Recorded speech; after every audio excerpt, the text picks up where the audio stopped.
नमस्कार दोस्तों, आप सभी का सबके बोल चैनल पर दोस्तों स्वागत है। आज एक ऐसे सक्सेस से मिलवाने जा रहे हैं। दादरी शहर में पहुंचे थे किसी कार्यक्रम में, तो विजय सोमानी जी हमारे साथ मौजूद है दोस्तों।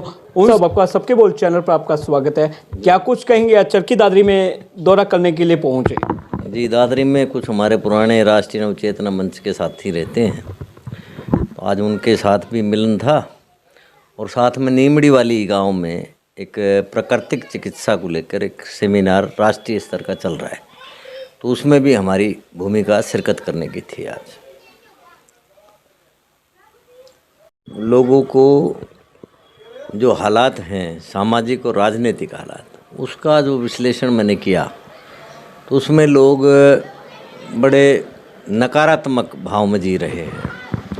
और ख़ासकर जो प्रशासनिक स्थिति है वो संतोषजनक नहीं है।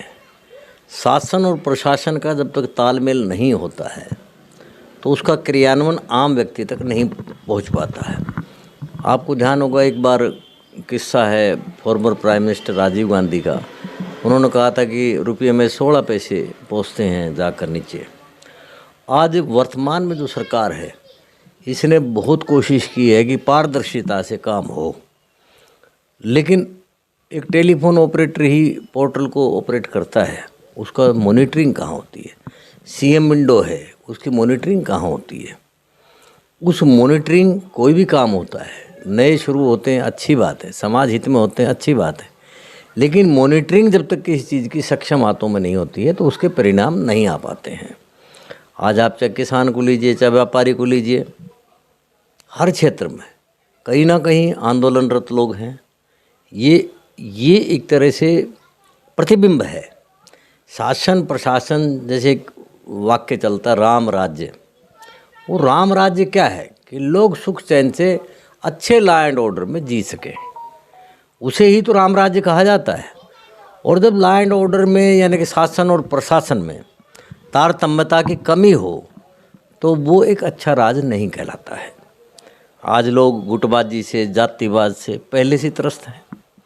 ऊपर से ये जो राम राज्य का उद्घोष है, ये तभी संभव है जब शासन प्रशासन मिलकर काम करे, सब 36 बिरादरी के लोगों को लेकर साथ चलें, सब लोगों के विचार विमर्श कर साथ चलें। एक समय था, मैं राजनीतिक दायरे का व्यक्ति हूँ, मैंने समाज को समझने का प्रयास किया है कि एक समय था जब किसी राज्य का मुख्यमंत्री किसी ज़िले में जाता था तो विभिन्न राजनीतिक दलों के जिला अध्यक्षों को बुलाते थे, अपोजिशन के विधायक को बुलाते थे, और सबको एक साथ चाय पानी नाश्ते पर बुलाकर सबकी बात को सुना जाता था। आज हालात ये हैं कि रूलिंग पार्टी में ही कई गुट बने हुए, हर ज़िले में अलग अलग बने हुए हैं। अब आप एक झंडे के नीचे रहते हैं, एक कमल के फूल के नीचे रहते हैं, और फिर आप गुटबाजी भी करते हैं, और उसकी समीक्षा करके उसका समाधान तक उस गुटबाजी को ना ले जाना, ये कोई अच्छा आने वाले समय के लिए अच्छा इशारा नहीं है। देखिए, एक तरफ भारतीय जनता पार्टी जिसका राज है हिंदुस्तान में और हरियाणा में, उनको अपना वो तो तैयारी में जुट गए हैं, लेकिन दूसरे दल भी अपने अपने तरीके से इस तैयारी को कर रहे हैं। अगर हिंदुस्तान में विपक्ष के नाम पर, जैसे कल परसों अडानी को लेकर 16 पार्टियों राजनीतिक दलों ने एक साथ मार्च किया ईडी दफ्तर को, सीबीआई ऑफिस को, ऐसे ही आपने देखा होगा 1977 में, 87 में, कि उस टाइम इंदिरा जी का परचम फहराता था, और लोग, जयप्रकाश नारायण जैसे लोग, साधारण व्यक्तित्व के लोग, इंदिरा जी के तख्ते को पलट दिया था।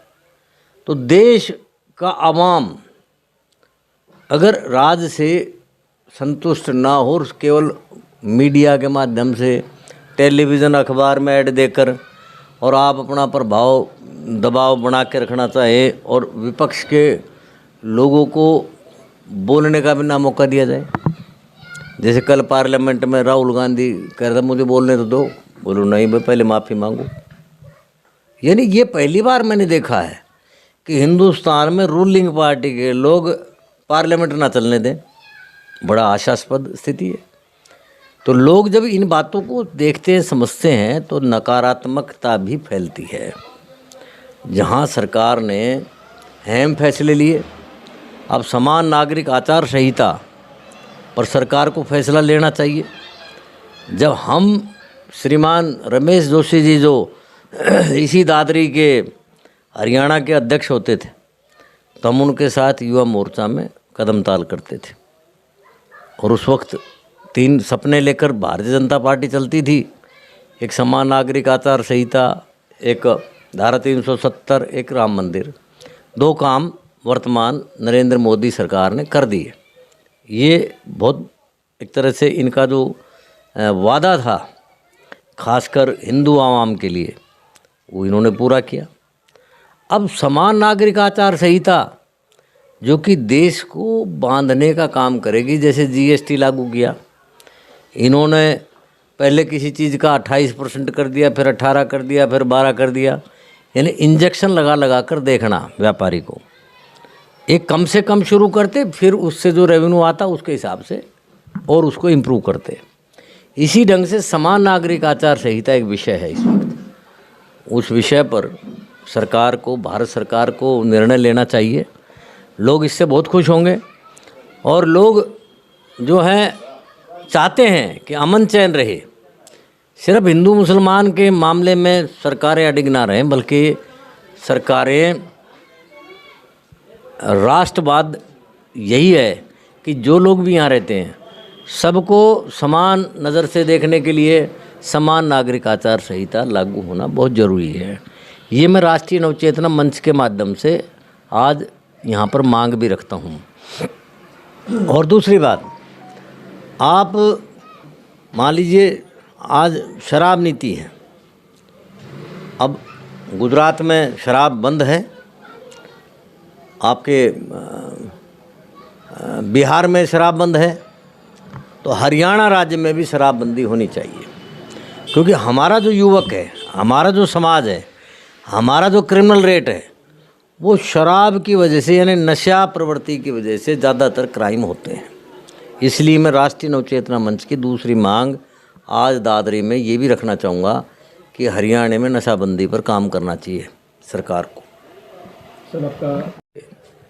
इसमें काम कर रहे हैं हमारे बुजुर्ग स्वतंत्रता सेनानी आर.डी. सोमानी जी जो थे, वो जो गांधी जी की सिविल मूवमेंट थी उसमें चौधरी रणबीर सिंह जी हुड्डा, चौधरी देवीलाल जी, हमारे बुजुर्ग ठाकुर राम सिंह, स्वतंत्रता सेनानी आर.डी. सोमानी, जगदम्बा प्रसाद, पंडित राधेश्याम शर्मा जी, ये वो लोग थे जो गांधी जी की सिविल मूवमेंट को दिल्ली से लेकर पंजाब और राजस्थान तक चलाते थे।